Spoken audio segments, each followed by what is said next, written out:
Very good morning, class 1 student. Myself Shivshan Sharma, your physics teacher. Today I will discuss application of law of conservation of angular momentum. तो पहले law of conservation of angular momentum study करते हैं. Law of conservation of angular momentum. Angular momentum.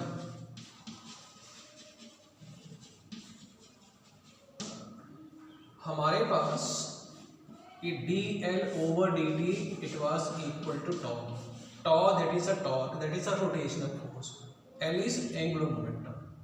If tau is equal to 0 means अगर किसी body के ऊपर torque act ना कर रहा हो then what can be the form of this dl/dt? then dl/dt it will equal to 0. तो dl/dt equal to 0 का मतलब क्या हुआ कि L it will constant. L क्या चीज है? that is angular momentum.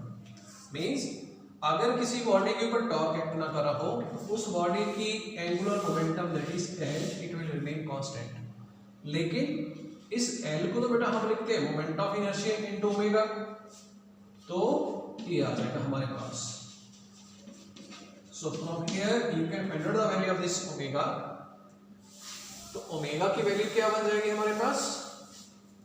Omega it will equal to constant over I. तो I can rewrite omega inversely proportional to I. Omega inversely proportional to I means जितनी कम moment of inertia होगी किसी body की उतनी स्ट्रॉन्ग एंगुलर मोमेंटम होगी. या फिर एक ये मैथमेटिकल फॉर्मेट है angular moment law of conservation of angular momentum की, दूसरी ये वाली. Now let us study the application of this result. Very interesting application. तो फर्स्ट एप्लीकेशन स्टडी करते हैं and that application is what? Let us सी.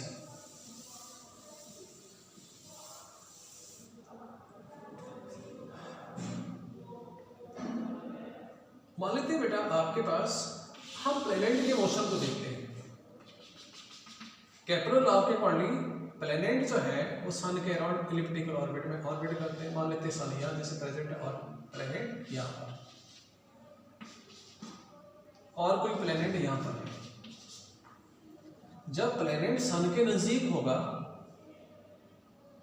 तो planet की सन से जो डिस्टेंस r होगी वो कम होगी. तो प्लैनेट का मोमेंट ऑफ इनर्शिया वो होगी प्लैनेट का मास इनटू r², ये कम होगी. तो law conservation of angular momentum से क्या होगा? Speed of the planet near the sun it will more than when it will far apart.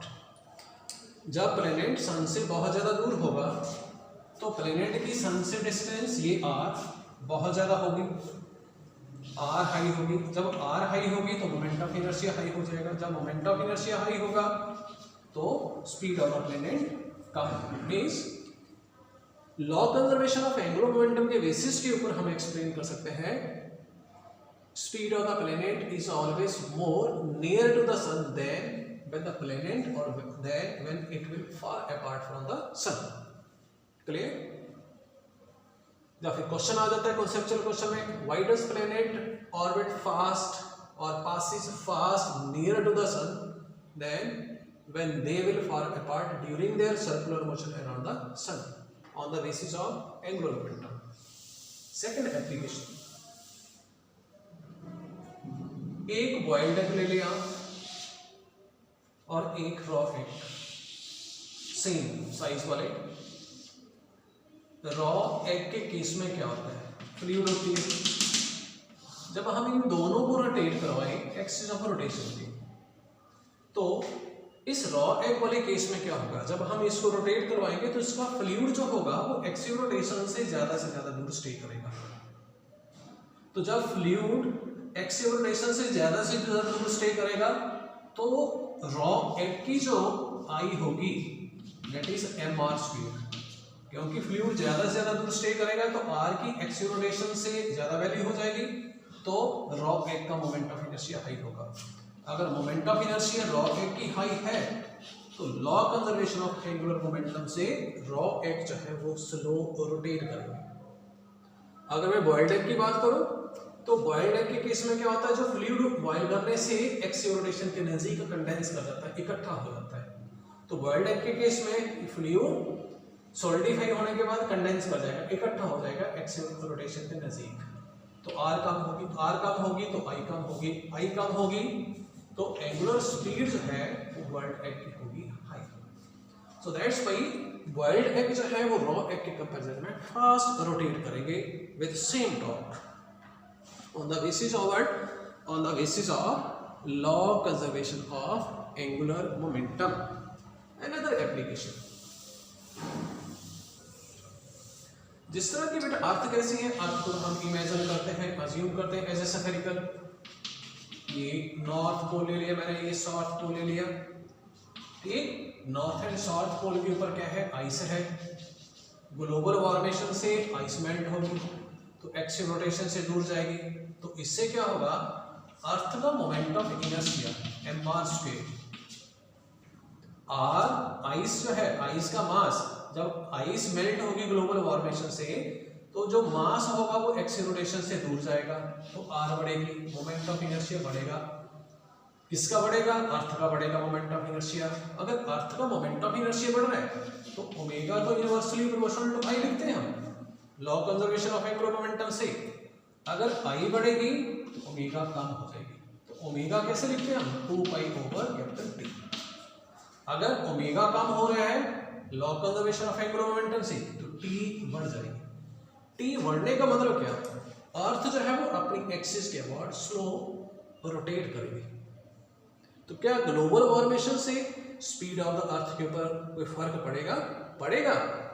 अर्थ अपनी एक्सिस के अबाउट स्लो ऑर्बिट करेगी, स्लो जब रोटेट करेगी, ऑर्बिट करेगी, तो duration time period of the earth about its own axis वो बढ़ जाएगा। टाइम पीरियड बढ़ने का मतलब क्या, जो एक्सिस अर्थ का अपनी एक्सिस के अबाउट जो मोशन होता है उससे तो डे एंड नाइट की फॉर्मेशन होती है, तो डे एंड नाइट के लिए जो टाइम लगेगा कंप्लीट होने के लिए वो 24 आवर्स की बजाय ज़्यादा लग जाएगा, लेकिन बहुत कम चेंज होगी। तो क्या ग्लोबल वार्मेशन से ड्यूरेशन ऑफ अर्थ के ऊपर, sorry duration of the day के ऊपर कोई फर्क पड़ेगा, अर्थ की स्पीड के ऊपर कोई फर्क पड़ेगा, हाँ पड़ेगा, because of law conservation of angular momentum. क्योंकि ग्लोबल वार्मेशन से पोलर आइस मेल्ट करेगी तो आर बढ़ेगी, आई बढ़ेगा, आई बढ़ेगा तो ओमेगा कम होगी, अर्थ स्लो रोटेट करेगी, अर्थ स्लो रोटेट करेगी तो अपनी एक्सिस के अबाउट वो टाइम ज़्यादा लेगी रोटेशन कंप्लीट करने के लिए। टाइम ज़्यादा किससे, 24 आवर्स से ज़्यादा टाइम लगेगा। मीन्स ड्यूरेशन ऑफ डे जो है वो ग्लोबल वार्मेशन से चेंज हो जाएगी। Thank you student and have a nice